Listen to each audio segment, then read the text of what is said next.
Welcome to Apple's Corner, Season 2, Episode 5. And the first thing I want to say is thank you so much to everybody that supported Season 1 and those of you who are now joining us for Season 2. The community just gets larger and we only get better. All right, so let's jump straight into it. I truly think this topic should have probably been one of the first episodes I should have done. And it is backseat parenting. The reason I chuckle and smile is because I would be surprised no one dealt with it. And this is to say, some folks might not have the parentals to have had that experience, but I'm sure even viewers by your grandma, your grandpa, your aunt, uncle, someone out there did this to you, right? In terms of telling you what you should or should not do with your child. And I'd often think about why backseat parenting is so important to debunk, because sometimes we do things in effort to show respect, but what we actually end up doing is putting ourselves in a difficult situation because we might be allowing our child to pick up certain habits that might not be to our style or what we deem beneficial to how they're being raised. Now, that's not to say, shout out to that for the help, right? Sometimes we need caretaker support. Sometimes we just want them to spend time with their family. But we are in 2024, in 1978, and in 1962. We're not in 1984. So I think just really important for folks to stop saying, oh, in my day, when I raised you, this generation is a little different. Yes, clearly it is. And I think something that parents don't truly understand, or those who backseat parent us understand, is that in order for us to be better parents, we have to adapt, right? Like our parents didn't necessarily have to parent against technology. Our parents didn't have to parent as much against social media, or almost at all, right? Like when I was younger, the most my mom had to probably worry about was AIM and MySpace. All she had to worry about was me making sure I put the clean version of Wishing Me Undead on my MySpace page, and that I wasn't like talking to someone I was supposed to talk to. Now we have a plethora of things that we actually have to think about, right? And also how we raise our children in a very interesting time. So one, shout out to you for having grace.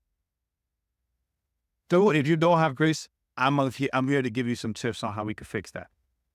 So one of the biggest things that I've learned, because my sons are the first and third grandchild in my wife's side of the family. In my side of the family, they were about 12 to 14th, right? Mindsets are different, right? Then you have an Ecuadorian background and then a Dominican background. And it's really obvious how the different communities view guardianship, but there's something that they have in common is just they believe that they're right. So one of the things that my wife and I do is set boundaries and have that communication in terms of what should and should not be said. I know that it might sound soft. I'm going to give you a perfect example. Nowadays, you tell a child, hey, I'm going to give you a bow. That's something that we used to say all the time. That was cute and funny, but you say that now, you take that to school, that report's coming much faster than it was back in the day. ACS moves a little bit quicker than it was back in the day. So you don't saying things like, oh, that's a bow, I'm going to tap you in the butt to calm them down or put some fear in them because the situation's a little tough, puts us in a tough spot, because then that conversation can end up going to school. The school pulls us. Now we're in a tough situation. But then it's also setting boundaries of what should be said around the child, what the people can and cannot do. Back in the day, like, I remember parents used to allow your fate to spank you if you was out of town, right? And that's just because that person was probably raising you while your parent was at work. Nowadays, Yeah, no, that's not necessarily happening because it's also a little bit more difficult to find that type of caretaking. But those are just things that we need to be mindful of. But before you do that, I think when you set those boundaries, you need to actually see what's working and what's not. Don't just be reactionary to it because a lot of the time folks take that as offense. What you can do is show appreciation, right, of what they are doing correct, acknowledging your like concerns within what their actions are, right? You educate them and show them like, hey, how due to let's say technology, children are more vocal, right? So what they're when was being heard at home, you'll probably be able to hear it more in school, and then that could get us in a deal of trouble, and that's the last thing we need, right? Like you got lucky, you didn't get ACS called on you, but we don't want that problem on us, or we don't want people judging us for the way we're raising our children. Although we really shouldn't give a shit. People think that it's really important though to to show that you make an effort to give a good home to your child. But I'll say this in that setting of boundaries and having those conversations, acknowledging concerns, advocating folks, I can speak for a Caribbean background. Those things won't always work and they won't work the first time. It's rare that they work the first time because essentially what you're doing is in their eyes judging them. When in reality, it's not that, right? You're just trying to do your best as a parent because in their eyes, they did their best as a parent. But they also have to understand they have to give you your own road, right? They have to let you build your own road in order to raise your child in a manner in which best suits you. In fact, something that they tend to forget is I tried my best, right? And your best brought me. So in doing so, give yourself more benefit of the doubt. Trust me in doing the job that you raised me to do, which was be a good person. And then being a good person, I have to be a good parent for my child and then do that modeling that allows them to then also be a good person. So now, like I said, it won't be easy. Sometimes it might feel like judgment. In order for it to work, though, you gotta stay confident because if you don't, they see that not necessarily as a sign of weakness, but just that it's not as serious as you say it is, and you're probably just saying it to say it in the moment because they'll take it as an emotional response, and then they're going to continue doing it, and it'll enable them to do more or say more around the child, which then leads you back to square one, right? And I think in order to have those boundaries and those conversations, there's a couple of things that you have to do. You have to be very specific about what it is that you want from them. Okay. So if it's, okay, listen, by the way, it's an unlawful, you can remember when you reprimand them, don't lift your hand at them. Don't already scream, right? Hey, if you need to use a tone so they can understand the serious and the severity of the situation. But what I would say is do not necessarily yell in a way that scares them because from what I've seen, the social emotional aspects of children nowadays, I've seen kids literally with their parent and public transportation flinch by just their parent raising their voice. And I think that alone lets you know that's an issue, right? Again, if you feel like what I'm saying is, oh, but I dealt with it, that's cool. It's not necessarily the wrong thing. And we need to break that cycle, like I said in season one. We just can't continue doing what our parents did because it worked for us. I'm going to go back to the point, thinking about how much work you had to do to make yourself better, to now be a better parent. Okay? The conversation that you have, right? It's really easy to a point where you can find yourself talking in a circle or getting frustrated. But I think what also helps is being mindful how much you share, right? People feel entitled to you or your person based on how much you share because they see it as a sign of, oh, they need me in this moment, right? Or like they're your keeper still, right? When that's not necessarily the case, it's just your family, you're supposed to know this, right? this is a perfect example. Backseat parenting with, let's say, medicine, right? Or with doctors. I have a son that has special needs, and a lot of the time I also, you listen to the doctors a lot. Oh, yeah, because I know nothing about this situation. All I did was live in a hospital with him, saw what the doctors did, try my best to emulate it, and go from there. I can't necessarily not listen to the doctors, because at the end of the day, I know myself, I'm not educated enough to put my son in the best situation by myself without that help, right?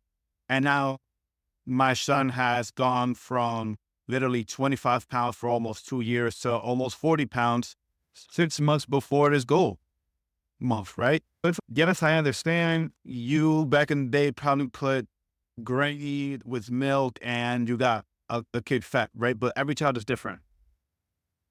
If I have the resources to put my child in the best situation, I'm going to do that.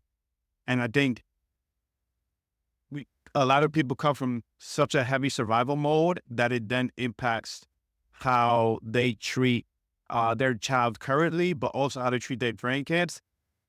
If you notice, sometimes you might find yourself having moments where you look at your parent, your guardian, or whoever may be playing with your child or being present with your child in a way that they were never there for you.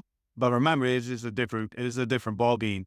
And that's also the type of conversation you have to have with them is, yo, this is a different ball game, right? Like we're in a different situation now. So the same way you treat them with grace, you got to treat you with grace in what I'm doing as a parent, because times are different.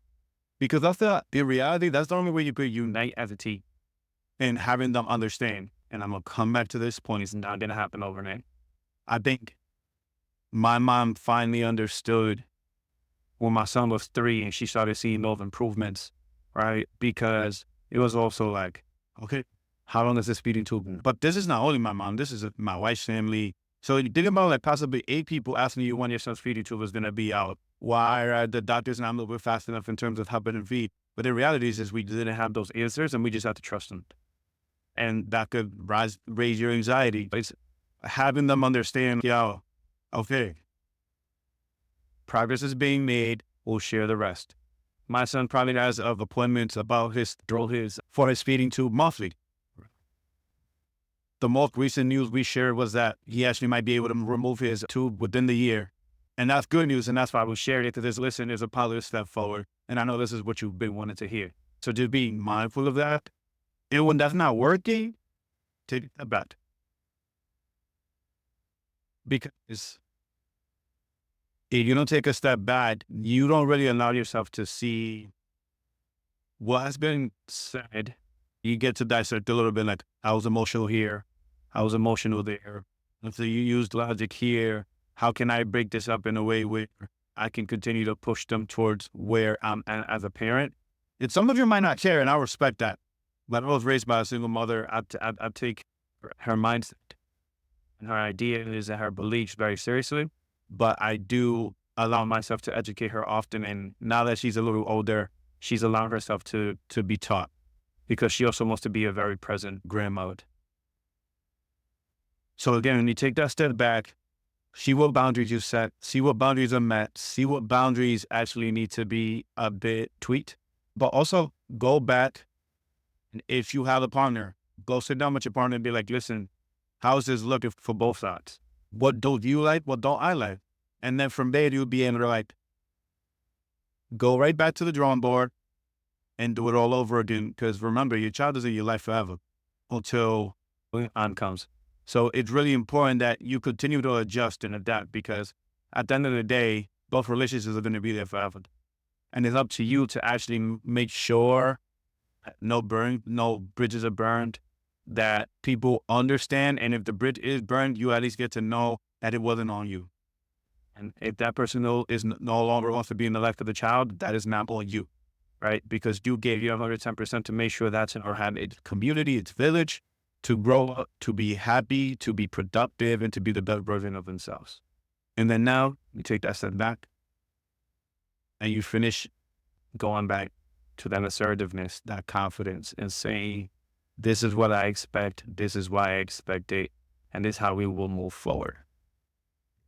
So if you looked at this episode and you were thinking to really have that conversation, Just take what you think is best. Not all of these are going to work for you. Uh, Everybody here might know everybody here knows their parent better than anybody else. So everybody knows what works, right? But what I would say is don't let anybody else control how you take care of your child, because it could end up biting you in the butt long term. You essentially will end up losing confidence as a parent, because most of the actions being done is almost like you trying to appease everyone, because at one point the child is going to be so connected to what the other person is asking for that you're just like, okay, I have to now rely on them, when that's not necessarily the case. We also have to go back to thinking about what I need in terms of information, right? The information you need to share, but also the information you feel like they need to share, right? Who's in those spaces now? If I haven't been there in a while, what, how do they feel, right? About certain situations? Because what you don't want to do is, perfect example, when we used to have to take my son's tube out and give it and put in a new one, because the doctors essentially encourage parents to do. Our families didn't like being there because they wouldn't like to see my son cry, which is understandable. But in the back, we also hear, no, just leave it. And it's, no, it's not that easy, because he needs this to feed. So I want you to really take this in and look back to, how can I stay confident? What information do I actually need to share with my Backseat parent? Also, think about much you want to schedule that step back, right? Because sometimes you live your life like on autopilot, and you don't give yourself enough grace to like pause. So maybe it could be when you're in the shower. Well, that's usually a time when you don't want to think about life at all. You just want to stand under the water, be a cold shower, a hot shower, whatever your preference is, and just take it easy. It could also be your last 10 minutes when you're in the glass of water and you unwind and say, okay, let me take the next 5 minutes and take out this notepad and see how this week went. I think we really underestimate how much a piece of like how important reflection is, because we always connect it to, let's say, fitness. We connect it to a job, right? No, I think we really need to connect it to life and the steps that we take, because raising a child, it is a combination of many things, and it might show like a job. Sometimes it might make you lose confidence. Sometimes it might make you feel like you're not the smartest person in the room. So you need to give yourself a space to look back to what you've actually done right and pushed forward, right? So as we continue this journey together, I want us to really put the best foot forward.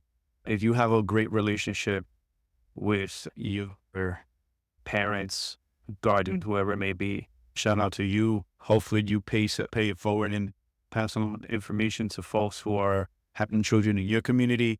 And for my folks who are having a hard time, I hope I was able to give enough information to essentially help you at least take the first step in having those tough conversations, because it's as hard as it's already hard being a parent, trying to figure it out on your own.